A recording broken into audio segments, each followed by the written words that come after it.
All right, how's it going? Welcome back to another video here in the series on vector calculus.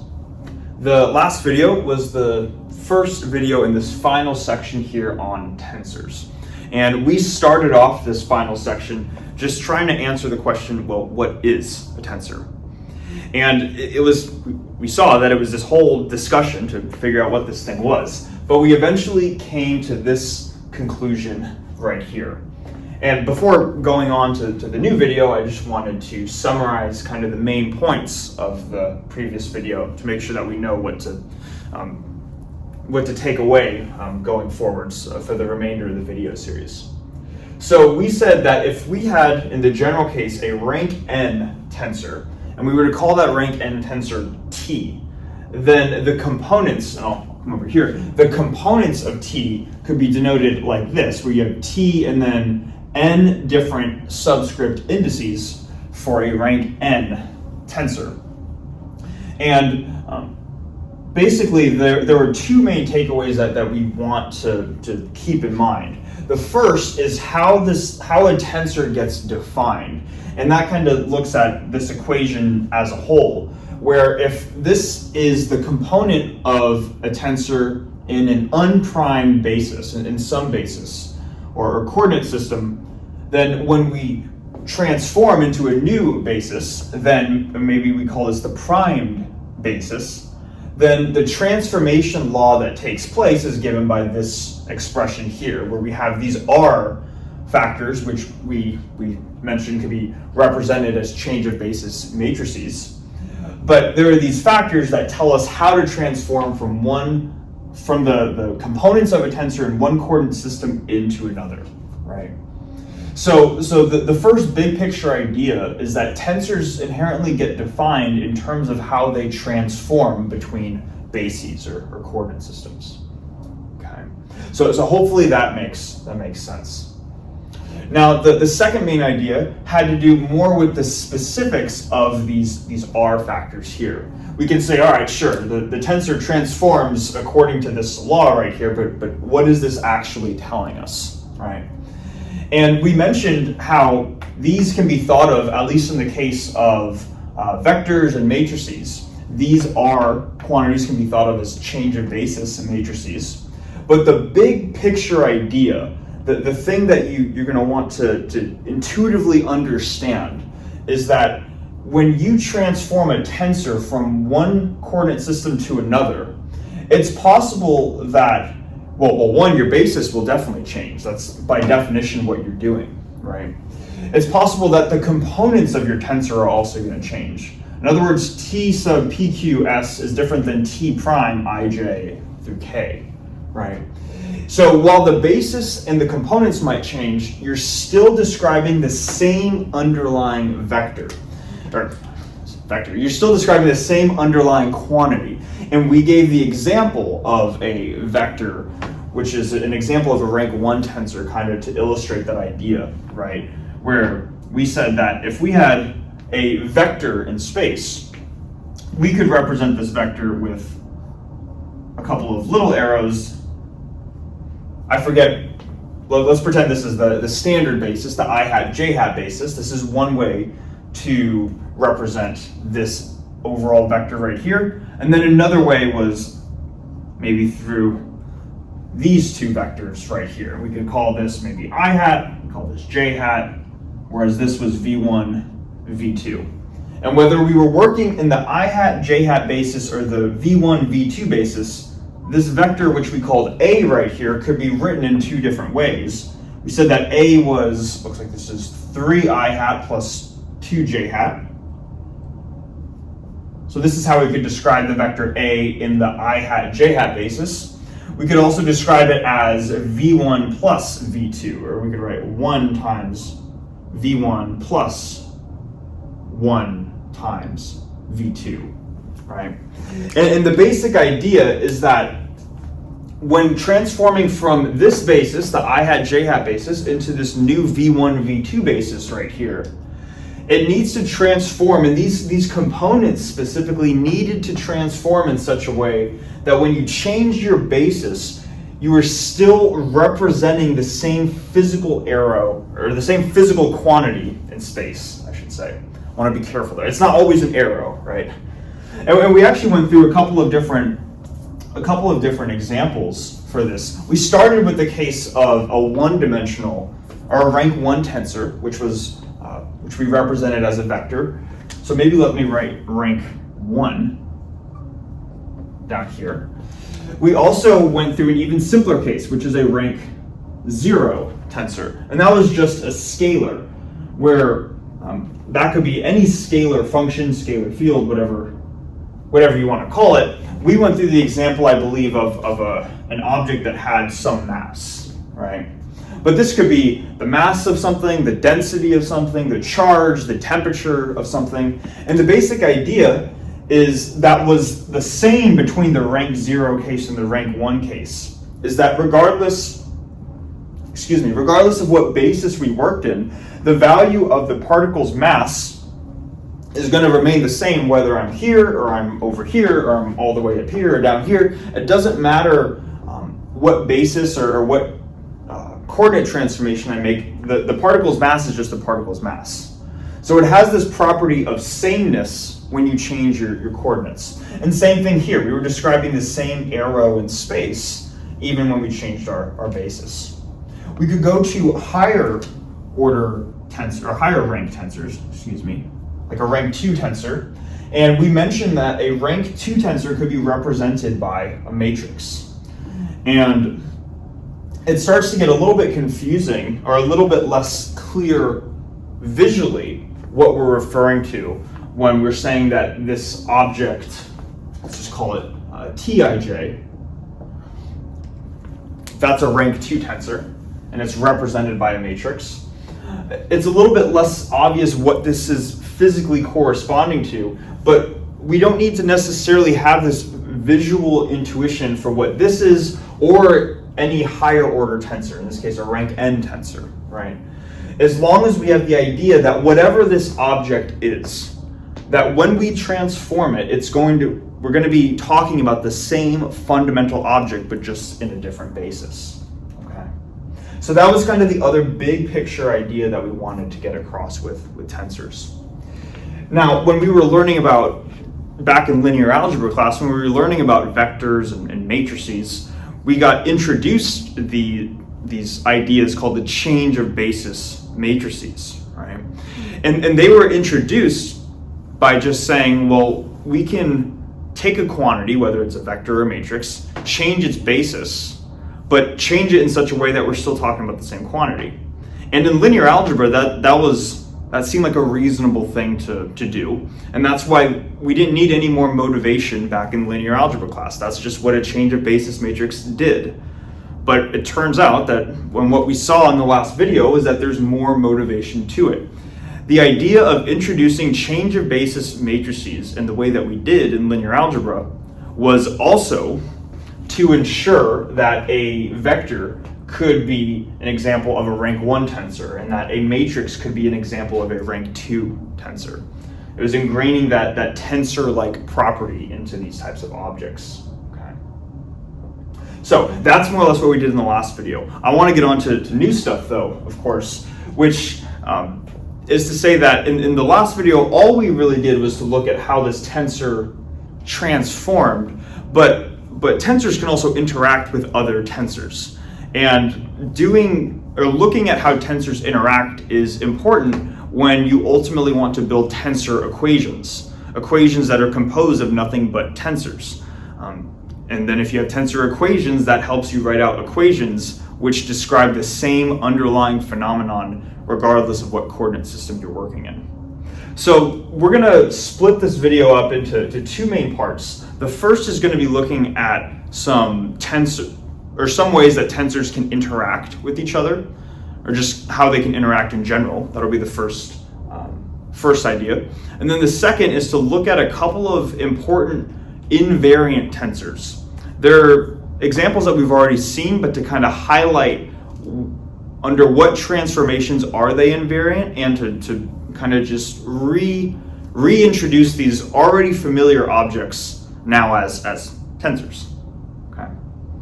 So with that being said, it's enough talking. I'm going to erase the board, and then we're going to go over some of the first properties for how tensors can interact.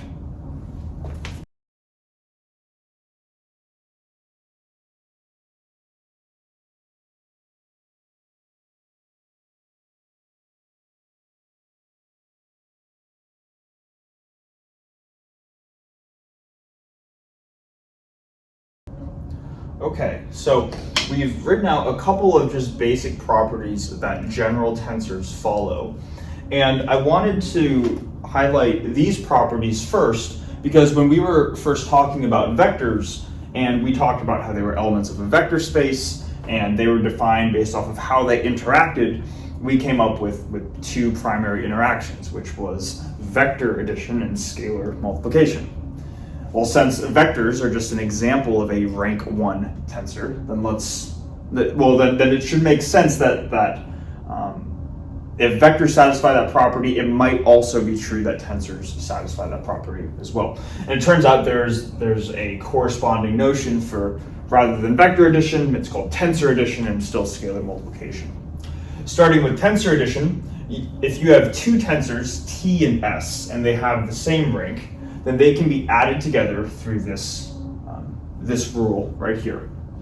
And hopefully this kind of makes sense. Basically, what they're saying here is that the two tensors are called t and s, but the way that you add the overall objects together is to take whatever the component, the ij through kth component of t, add up the same component of s, and then you get a new resulting object, which is the whose element is just the sum of those two.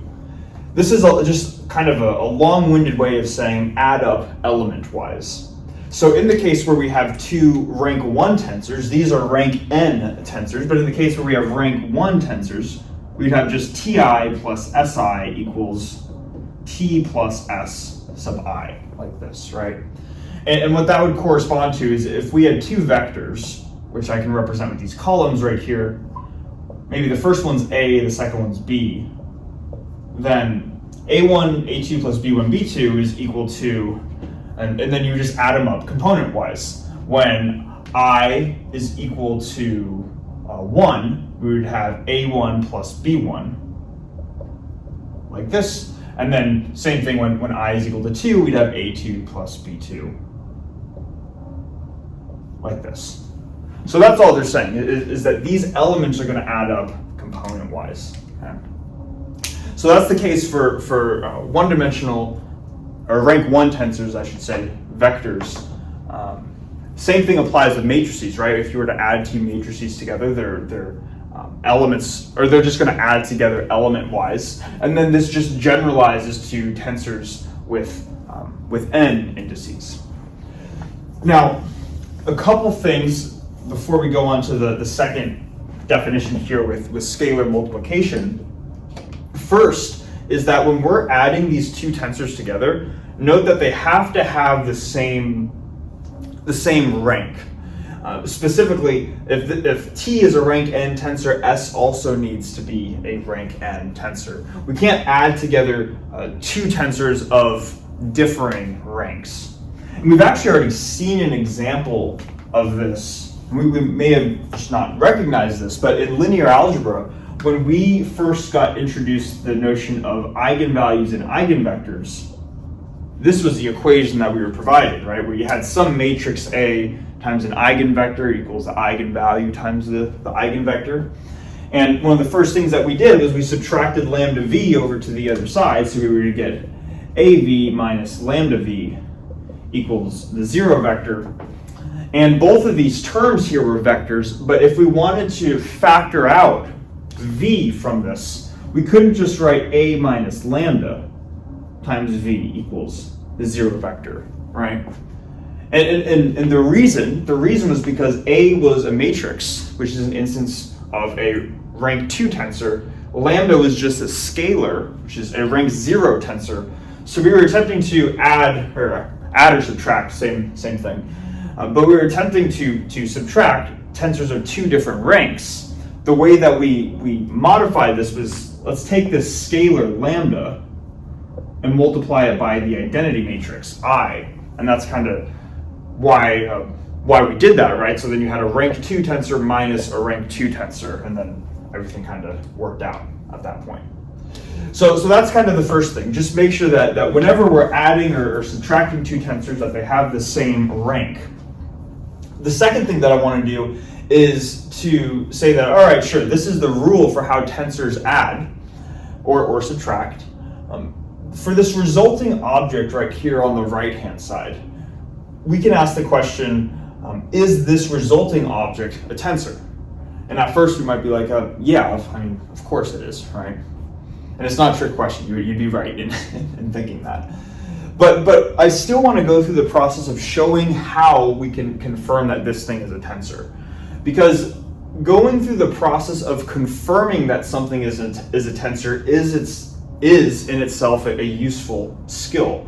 Because while this is probably a quote-unquote obvious case that this is a tensor, and when you get to certain courses, there will be objects and you're just not sure whether or not they're a tensor, and you want to just have the tool set to know how to show that or not. So let's go through trying to show that this quantity on the right-hand side here is a tensor. So what I'm going to do is I'm going to start off, well, first let me say, if we want to show this as a tensor, we need to refer to its definition. So if we were to have this object, t plus s, and we were to look at this component of this new object, so the ijth all the way through kth component in the primed frame.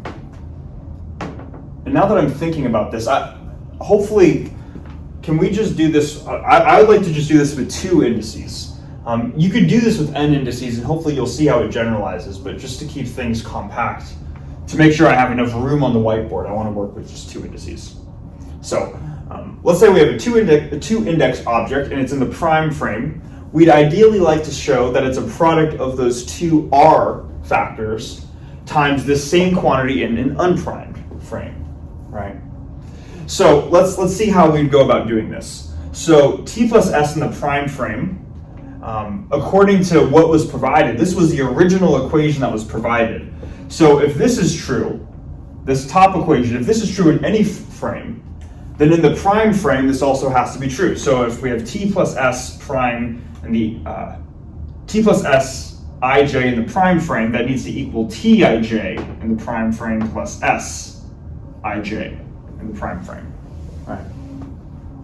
Now we're given that both t and s are tensors. They tell us here in this definition, tensors are t and s.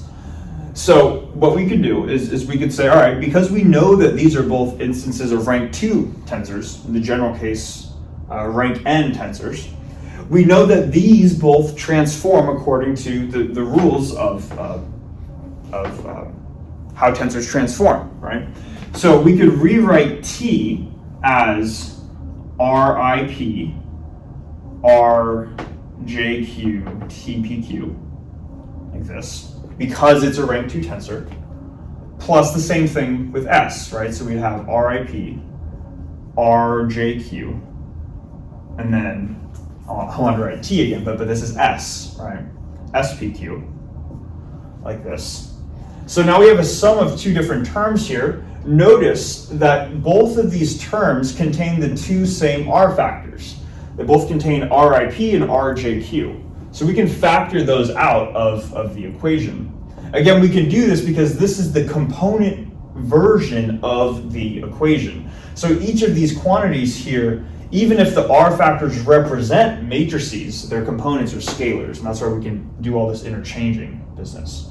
So I'm going to just pull these out to the front, RIP and RJQ, and we're left with TPQ plus SPQ, like this. Now, it might seem like we're done here, but keep in mind that the thing in parentheses is we're adding the PQ component of T and the PQ component of S. But by doing that, by these two tensors interacting with each other, they're going to create a resulting object called T plus S, right? And that's why we're going to try to be specific here. Notice that on the left-hand side, we had an object T by itself and an object S by itself. that created a new object called t plus s, and this is just the component of t plus s. So this is almost before we perform the interaction, before we perform the addition, and then once this addition gets performed, then we still have these same factors up front. We still have RIP, RJQ, and now t by itself plus s by itself transforms into t plus s, this object, and the PQ element of that. Okay. So it's kind of a subtle argument, but this is the process that you want to work through. And now at this point, you can see why I stuck with rank 2. This is enough space for just 2 of these R factors. But what we've shown is that we started with t plus s quantity, the ijth element of that in the prime frame, is equal to the quantity t plus s in the unprimed frame, the PQ element of that, times these 2 R factors. Since this equaling this is the definition of a rank 2 tensor, therefore we show that the resulting right-hand side is a tensor. Okay. Again, I know this for this first one, it's probably like, well, yeah, that makes sense, right? And it almost seems trivial. But having this skill set is useful for cases where all of a sudden certain quantities, certain operators may not appear, or it may not be obvious whether or not they're tensor-like. So having this is important. Now, let's move on to the second tensor operation, which is scalar multiplication. It says here that a tensor T can interact with a scalar quantity through scalar multiplication, and it's defined like this. So if you have some tensor T, and you were to look at the ij through kth element of T, and you were to multiply C by that, that's just the same thing as, well, let me actually say this, because this might be like, all we're doing is adding parentheses, right?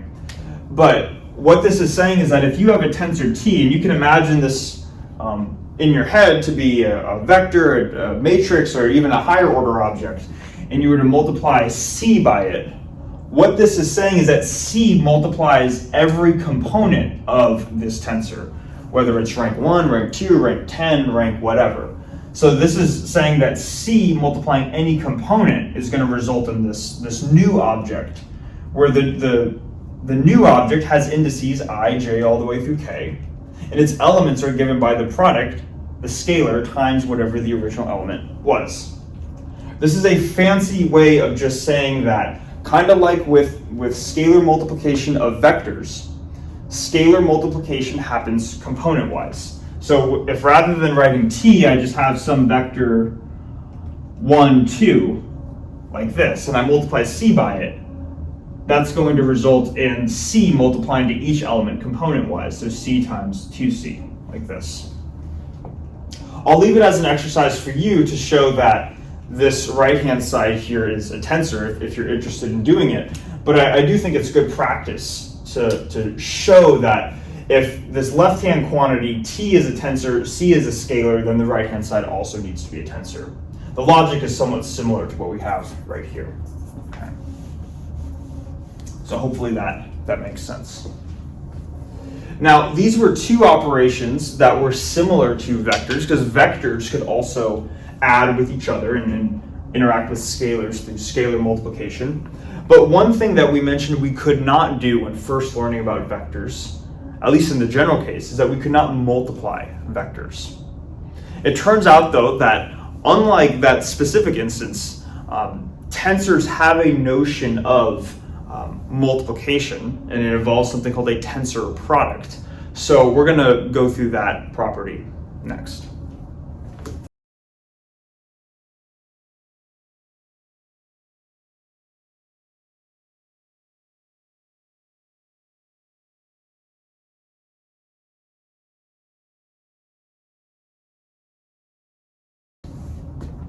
All right, so we have the next property here on the board, which is looking at the tensor product between 2 tensors. So let's go through that together. It says here that let T be a tensor of rank n, and then let's have some other tensor called S, and that's going to be a tensor of rank m.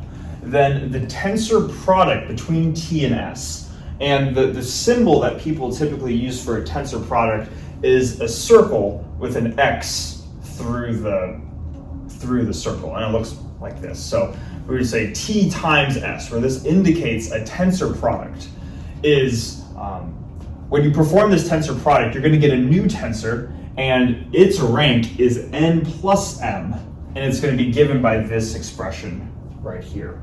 Okay. Now, first thing that I want to do is to just show the process for how we go about verifying that this left-hand side quantity right here is a tensor. And I think just doing that alone, just showing that it's not hard to do, and just showing that this left-hand side here is a tensor will help motivate why we would care about this operation in the first place. We can take two quantities which are tensors, they describe the same object in a given coordinate system, and we can produce another object which is also a tensor. So this is a way of building new tensors from previous tensors.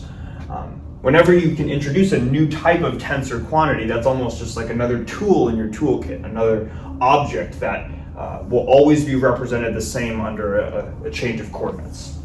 So let's first go about showing that this is in fact a tensor, this new object right here, given that t and s are both tensors.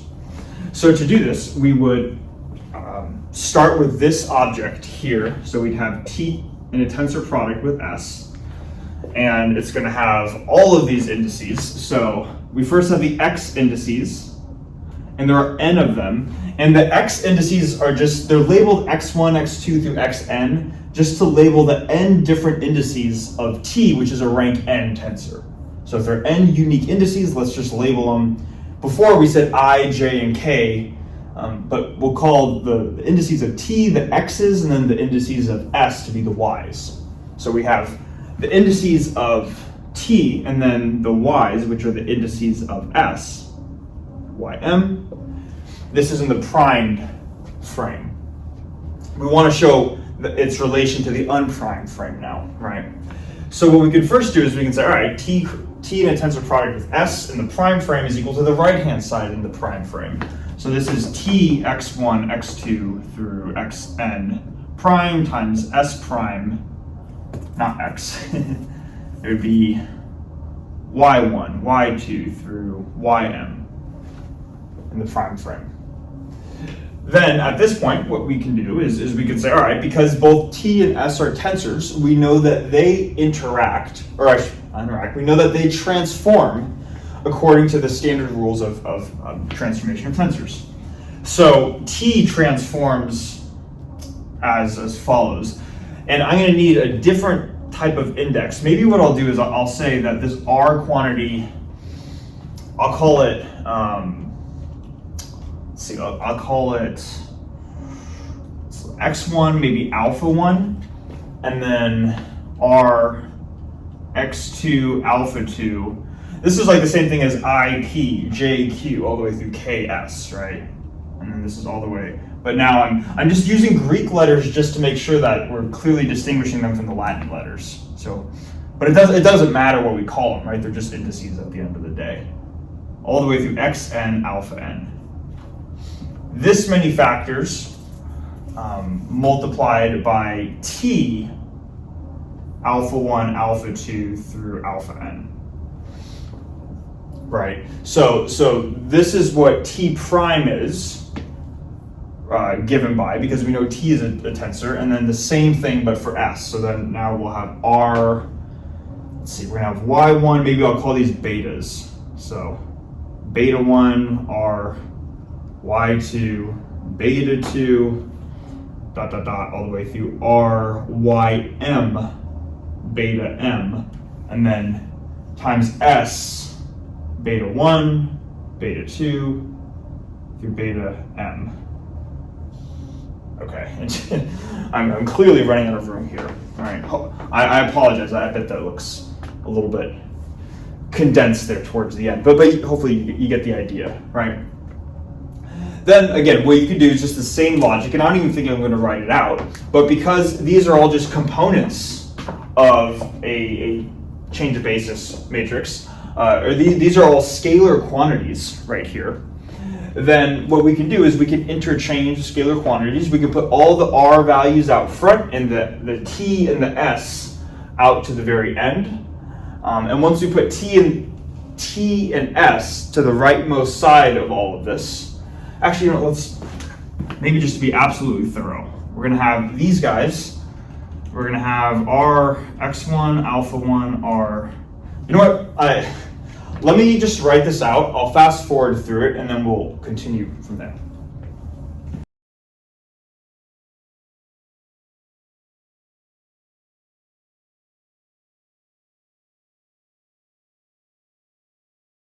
Okay, so it took a little while to write out, but these would be the remaining two steps. And ultimately what you'd be showing is that this product, this tensor product, T and tensor product with S in the prime frame is equal to all n plus m of these R factors times the tensor product of T and S in the unprimed frame, therefore showing that this quantity is a tensor. All right. So that's a lot of work, but we eventually, or not necessarily a lot of work, it's just kind of tedious writing out all these things, right? Now, what I'd like to do next is we can say, sure, this thing is a tensor product. How can we intuitively understand this? And I want to just go through kind of a small example with two different two-dimensional vectors. And maybe that will help us kind of get an intuition for what's going on. So let's say that we have one vector, we can just put random numbers, 5, 8. This column right here represents a 2D vector, and we're going to put this in a tensor product with another 2D vector, which we can represent by the column 1, 4, like this. Right. We can put names on these, doesn't matter what we call them. Maybe we'll call this first vector A. This is a tensor product with the second vector B, like this. And now let's just read off according to, let's just compute this tensor product and see what we get. This is a new type of product that we haven't really encountered with vectors yet. We've seen the dot product and the cross product, but the tensor product is yet another product that we're obviously not introducing until now. But let's see how this would interact, right? So what this is saying here is that according to this rule, we're going to have, instead of T in a tensor product with S, we're going to have A in a tensor product with B. And according to this rule, it says that if T is a tensor of rank N, S is a tensor of rank M. In this case, both our two inputs are tensors of rank 1, right? So if that's true, then it says T in a tensor product with S, this quantity is the tensor of rank N plus M, or in our case, 1 plus 1, which is just 2. So we're going to need two indices to describe this resulting object right here. And let's just call them I and J. So this object has two indices, I and J, and now let's just figure out how we would calculate them. Well, according to this rule right here, it would just be T, or not T. Well, it would be T, but the first element of T, I guess, is A, right? And we can ask ourselves if this general quantity here starts with the indices involved with T, and then moves on to the indices involved with S, then going over here, that tells us that this first index, I, corresponds to A, so we'd write A sub I. And then the second index, J, corresponds to the vector B, so we'd write B sub J, like this. So what we're seeing is that this quantity right here can be expressed with two indices. Let's arrange it in a matrix. We can represent a rank 2 tensor with a matrix. We can do that. And let's just see what this matrix is equal to. So starting, we would have, well, let's just say too, in both cases, I just corresponds to the number of elements in our first tensor, which is 2. So I can be 1 or 2. J can also be 1 or 2, because B also has 2 elements, right? So the first element is going to be, well, let's just write this, A11 oh, whoops, not A1, 1. We would have A1, B1, A1, B2, A2, B1, and then A2, B2. Hopefully we can see this down here, and this doesn't get too low. But that's what the four elements of this rank 2 tensor would be. And then if we were to just be explicit and compute them, A1, B1 is 5 times 1, which is 5. And then A1, B2 is 5 times 4, which is 20. And then A2, B1 is 8 times 1, which is 8. And then finally, A2, B2 is 8 times 4, which is 32. All right. So interestingly enough, we've now encountered a couple different types of products. And the reason that we didn't introduce this tensor product early on, well, one of the reasons is because it can be confusing. It can partially be confusing because you would think if you multiply two vectors that you're going to get a new vector as the output. But we see here that we actually get a higher order ranked object. We get what could be represented as a matrix as the output. Okay. So that's kind of an intricacy that shows up with tensor product. The rank of yours, you're going to get a new tensor, and it is a tensor, but the rank of it is larger than both of these quantities individually. This, in a sense, is actually the more general definition of scalar multiplication. Rather than saying that you have a general tensor S and a rank 0 tensor, or scalar, so a scalar times a tensor, now you have just a more general tensor times a tensor. Okay. So those are tensor products, and hopefully that makes sense. Now I'm going to erase the board, and there's one more property that I want to go through called the contraction of a tensor. But before we do that, it's going to be useful to first talk about some tensors that we've actually seen before, but to describe them in a little bit more depth. So we're going to go on a slight tangent from our tensor properties, and we're going to go on for a little bit talking about invariant tensors before finishing off the video. Okay, so before we go on to these two specific types of invariant tensors, I want to just kind of go through something that I think will be useful that we briefly mentioned in the previous video, but we'll really go through it now, which is to say that if we had some tensor and it was T, and maybe it's just a rank 2 tensor, then its components, Tij, are going to transform like this. But we made a certain comment about what these R factors corresponded to in the case where the two bases that we were working in were orthonormal. And we said that in the case where these were orthonormal, these factors could be represented by orthogonal matrices. I want to quickly go through why that's the case, and then we'll use that to introduce our two invariant tensors. Okay. So to see why this is the case, let's suppose that we have two different bases that we're working in. I'll write one of them as the EI basis, and then one of them as the VI basis. So this is a collection of n different basis vectors, and this is a collection of n different basis vectors. We're going to now make the assumption that these aren't arbitrary sets of basis vectors, but rather that they are both orthonormal sets of basis vectors. And this is working with an orthonormal basis is something that you often want to do. So this is common, right? Now, if both of these are orthonormal, what this tells us is that if we were to take a dot product between any two vectors or any two of these E basis vectors, we would get a certain quantity, and it turns out it'll be the same thing as if we take the dot product between any two V basis vectors.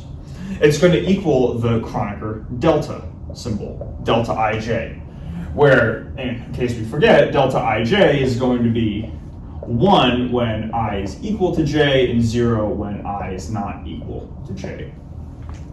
In both of these cases, whether delta Ij is 0 or 1, encompasses the whole orthonormal condition. These are going to be orthogonal whenever you're taking the dot product between two different basis vectors. They're perpendicular to each other. So whenever you have E1 dotted with E2, V7 dotted with V4, take their dot product. If they're perpendicular, then that corresponding delta is going to give you 0. That's the orthogonal part. Then for the normal part of orthonormal, if that's the case for I equals j, so you're taking E1 dotted with E1 or V2 dotted with V2.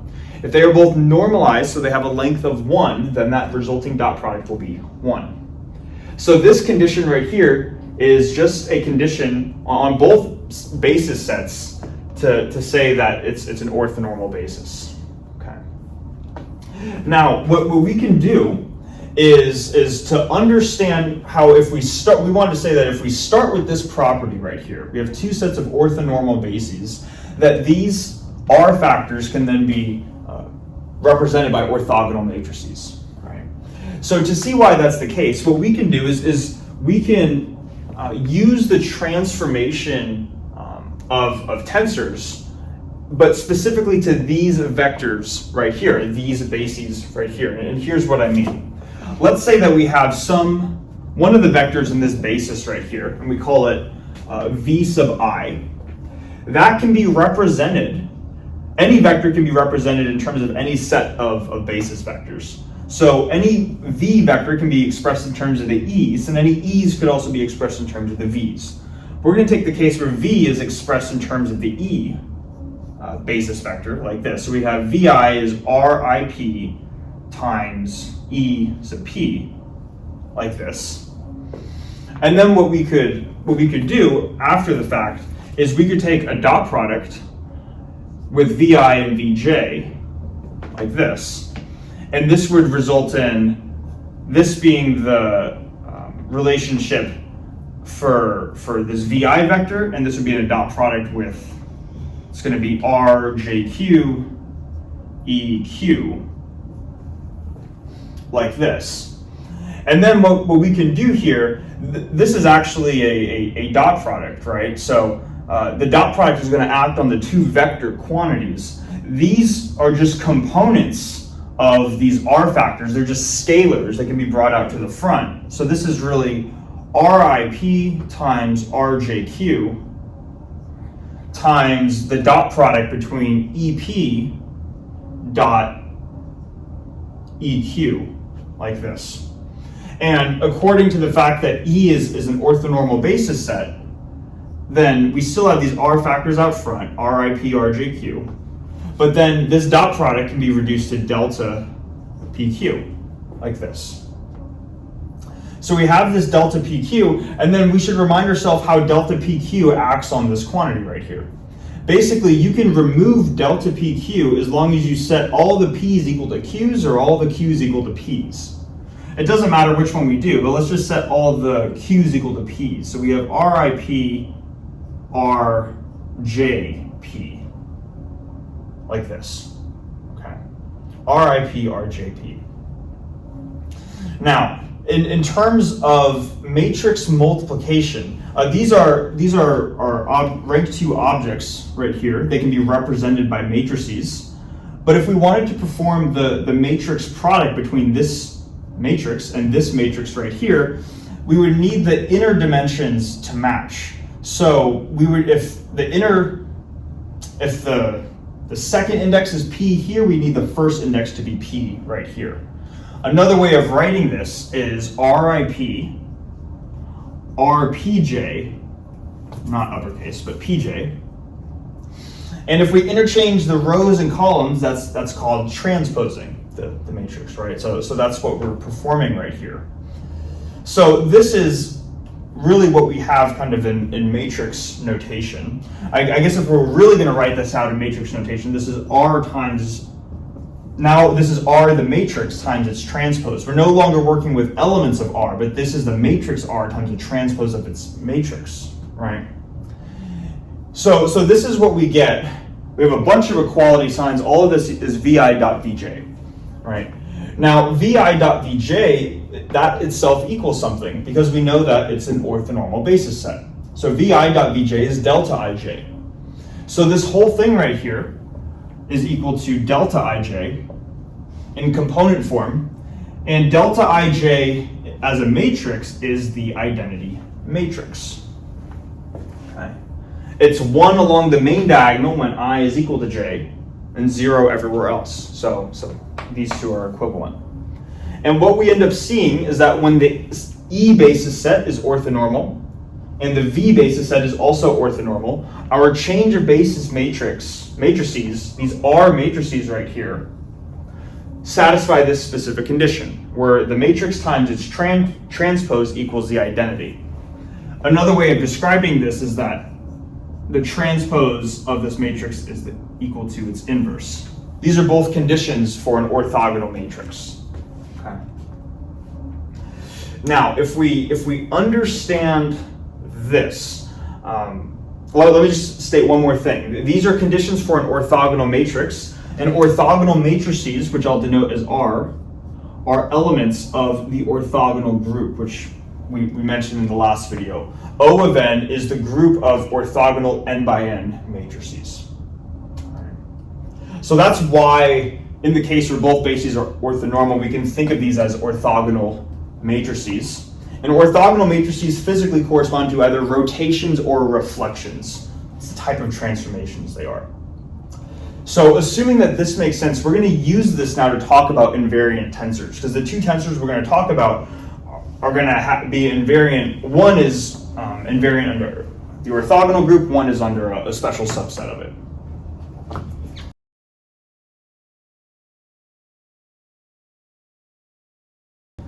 Okay, so now we get to these two tensors that we've likely heard of before. One we were quite literally just working with was the Kronecker delta tensor, and the other was this Levi-Civita, or sometimes called the alternating tensor. These are both invariant types of tensors, and it's easy to see their invariance based off of what we were just working with when we have orthonormal bases. Okay. Now, really quickly, what it means for a tensor to be invariant. We'll just take a 2x2 case real quick. Tij equals RIP RJQ times TPQ.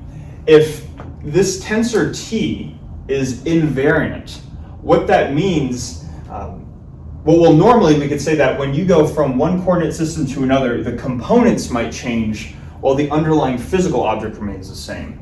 But a tensor is invariant if when you go from one coordinate frame to another, not only is the physical object the same, but the components themselves are also the same. So this would be invariant if Tij prime equals Tij. So the value of your tensor in one coordinate system is the same value of your tensor in another coordinate system. And it's not just a specific element. The tensor is invariant if this is true for all values of I and j. Okay. Now the Kronecker delta and both Levi-Civita are examples of invariant tensors, and let's go through showing that process. So we were just looking at the Kronecker delta tensor, which is delta ij, and let's look at it in the prime coordinate frame. And if this is a tensor, it should transform according to this rule of RIP RJQ times delta PQ, right? Now, what we just did in the previous whiteboard, we're going to do now. We can get rid of this, more or less this delta factor right here if we set all the p's equal to q's, or vice versa. So we could write this as RIP RJP. I'm replacing q with p now, and then removing this delta, Kronecker delta symbol, right? Now, again, what we said is that in the case where we're working with orthonormal, in the case where our two frames are orthonormal, so these matrices are orthogonal. In the case where we have orthogonal matrices right here, we saw that this was equivalent to the matrix R times the transpose of that same matrix. This should equal the identity matrix, which we can write as delta ij. Okay. I probably should have kept this up here. So I'll say invariant. A tensor is invariant if its element in one frame is equivalent to the elements in the other frame. Because that's really what we just showed right here, is that the elements of the Kronecker delta tensor in one frame is equal to the values in the other frame. Now, what this tells us then is that the Kronecker delta symbol, or the Kronecker delta tensor, is an invariant tensor. But when we were talking about invariant tensors up here, a tensor was invariant for a given coordinate transformation. So what coordinate transformations leave this Kronecker delta tensor invariant? Is it all? Can we put any change of basis matrices right here? Or is it only a specific subset? And looking back to the work that we have right here, we got to this conclusion that delta ij prime equals delta ij based off of the fact that R times R transpose equal the identity matrix. This is inherently a property, what I'm going to underline right now. This is inherently a property of orthogonal matrices. So what we would say then is that the Kronecker delta, so we can say that delta ij is invariant under orthogonal matrices. So we could say under rotations, or under matrices called R in the orthogonal group. Okay. So if we perform some sort of transformation on delta ij such that it belongs to the orthogonal group, in other words, when we have two different coordinate systems which have orthonormal bases, we're going to have the same values for delta ij regardless of what orthonormal basis we work in. Okay, so that's the case for the Kronecker delta tensor. Now moving on to the Levi-Civita tensor, we've seen this before as epsilon ijk, I believe. You could generalize this to n indices, but let's just work with ijk for now. And this has three unique indices in this case, so we'll call it a rank 3 tensor. I need to be careful here. Just because it has three indices doesn't mean it's a rank 3 tensor, but I'm just providing you the fact. The Levi-Civita tensor is a rank 3 tensor. So because this is a rank 3 tensor, then we can say that it transforms as RIP, RJQ, dot dot, or not dot dot dot. There's only three indices, right? So then times RKS, and then we'll say epsilon PQS. Right. So Levi-Civita tensor, I'm going to just tell you, it is a rank 3 tensor, and you could show this too. But because it's a rank 3 tensor, it transforms this way. So what we can do at this point is we can actually determine that this quantity right here, this is kind of a fact from linear algebra. I believe we covered this in the linear algebra video series, but I'd have to go back and look through the videos. I'd be happy to link that video if I can find it on the channel. But this quantity right here can be simplified, this right-hand side, to the determinant of this overall matrix, this change of basis matrix R right here, times epsilon ijk. Epsilon ijk, like this. This is another way of expressing, this is one way which we can express the determinant of this matrix R right here. So assuming that this is true, and I don't want to spend too much time understanding the details of that. Again, I believe that we've mentioned this before. The important thing that I want to say is that if we take this to be true, then it seems that this Levi-Civita tensor is equal to the same tensor in a different frame. This is the unprimed frame compared to the prime frame. So these two this tensor is equal in two different frames, as long, or I should say it's invariant, because it's equal in these two different frames as long as the determinant of R is 1. So that tells us something about when the Levi-Civita tensor is invariant. So we can say that if this was true for the Kronecker delta tensor, the Levi-Civita tensor, epsilon ijk, is going to be invariant. So under a transformation R,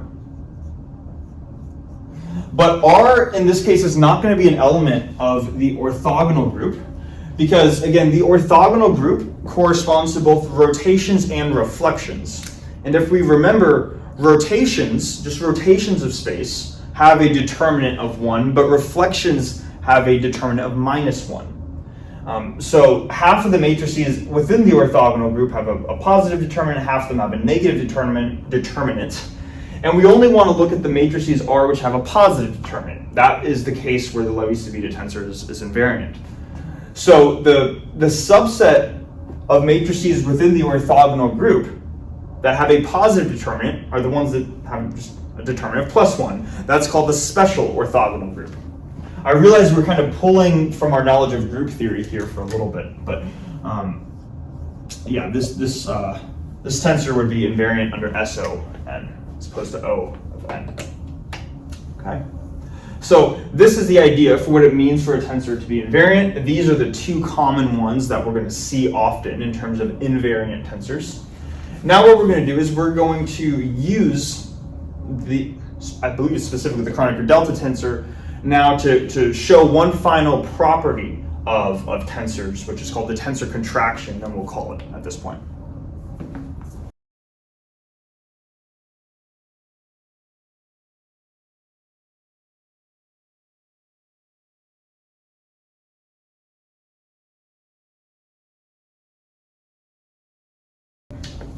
Okay, so a little bit of a tangent that we went on talking about some of these invariant tensors.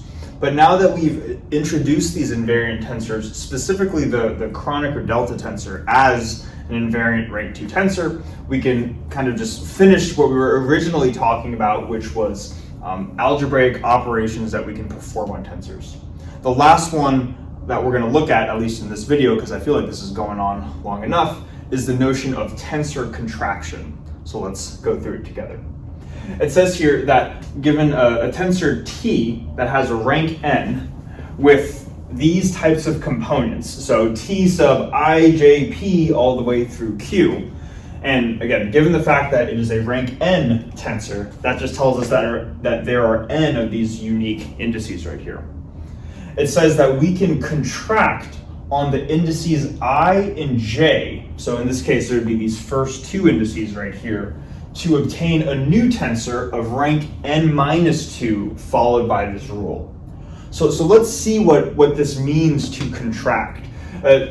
Based off of this definition here, contracting on a rank n tensor gives us a rank n-2 tensor. So let's see how that works.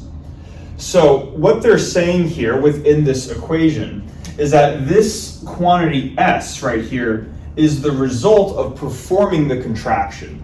So this new object S that was not in the definition previously has a rank of n-2. So there are n-2 different indices starting at P and ending at Q.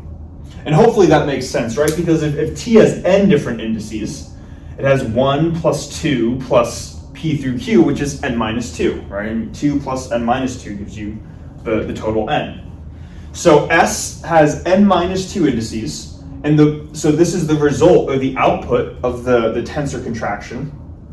And the way this was obtained was that we started with a rank n tensor, and this was the tensor T that was in the definition, and to contract it, we did something that we were actually already doing, but now we're just going to be explicit about it. We're going to take this tensor and multiply it by a factor of the Kronecker delta tensor, delta ij. And what we kind of just stated before, but we're going to be explicit and sort of emphasize it now, is that when we perform this product of delta ij with this rank n tensor T, delta ij is going to be 1. In other words, we're only going to get non-zero terms here whenever I and j are equal to each other, right? In the case where they're not equal to each other, the whole thing just goes to 0, right? Like if we had delta 1, 2, T 1, 2, P all the way through Q. Whatever P through Q are, delta 1, 2 is going to be 0, so the whole thing goes to 0. So what we would require is that I is be the same as j, and that would fix these two indices to be the same and also these two indices to be the same. Under that case, then delta 1, 1 is just 1, and what we're left with is just this remaining element. So what we're seeing here is that we can remove, that's kind of the logic behind this. We can remove this element under the assumption that all the i's become j's or vice versa. And that's kind of what we're seeing right here, that we have t sub I p all the way through q. So kind of connecting this equality chain now, we see that s p through q, the leftmost term, is equal to t sub I p all the way through q. Now if this is a rank n-2 tensor, this also needs to be a rank n-2 tensor. And it's at this point where we are highlighting the fact that we are using suffix notation throughout kind of everything we've been doing, right? That's probably something I should have stated early on, that when we're working with these types of equations, we're inherently working with suffix notation or Einstein's summation notation, where whenever you have a repeated index, you're summing over that index. That's what's going on right here. Technically, there are n different indices right here, but the fact that we have these two indices I that are the same, there's an implied summation over I in here. And what you're left over with is once I gets summed over, you're left with the remaining n-2 indices. And the fact that you are reducing the rank of your tensor through this operation, that's why you're contracting the tensor, you're lowering its rank. Okay? So that's the notion of a tensor contraction. And I hope these operations make sense. I hope that we're not going through this in a way that just starts confusing people too much. It'd be great if there are questions on this, and please leave a comment if there are. I'd be happy to answer any questions. In case this is a little bit abstract, we've actually seen the notion of a tensor contraction previously, also in linear algebra class. It seems like linear algebra class has a lot of instances where they're hiding kind of not hiding, but there are these deep principles that we're kind of skimming over, and we're not really revealing the deep principles until these later courses, right? But we've actually seen a tensor contraction before in the lowest possible value of n where this is applicable. The lowest possible value of n, where n is the rank of the tensor, where this is applicable, is when n is 2, where you can go from a rank 2 tensor down to a rank 0 tensor. So let's see how that works. Let's say that we have a rank 2 tensor, Tij, and we want to perform a tensor contraction on it. So we want to multiply this by delta ij. What this ends up being is we can remove the delta sign, and we're just left with tii, like this. And again, because we're using suffix notation, this tells us that there is an inherent sum over tii. So this is a sum over I, like this. Now, if we were to represent this rank 2 tensor as a matrix, right, let's just say this is a 3 by 3 matrix. What we're doing is we're summing up the main diagonal elements, right? So this is like T11, T22, T through 3, and there are the off diagonal elements, but the case where the row index is the same as the column index, this is what we would be getting. And we can ask ourselves, what is the sum of the main diagonal elements? Well, so that's just the trace, right? That's the trace of a matrix. So even though it wasn't expressed this way, the trace of a matrix is just kind of the lowest rank possible, or probably the simplest possible case where you can have a tensor contraction, and we've seen it in action. Going from a rank 2 tensor, represented by a matrix, down to just a scalar, which is a rank 0 tensor. Now, I think that's probably enough. I don't know how long the video has gone on for, but I assume it's been a little while, just looking at the time. So, yeah, thanks so much for watching, and we'll see you in the next one, hopefully.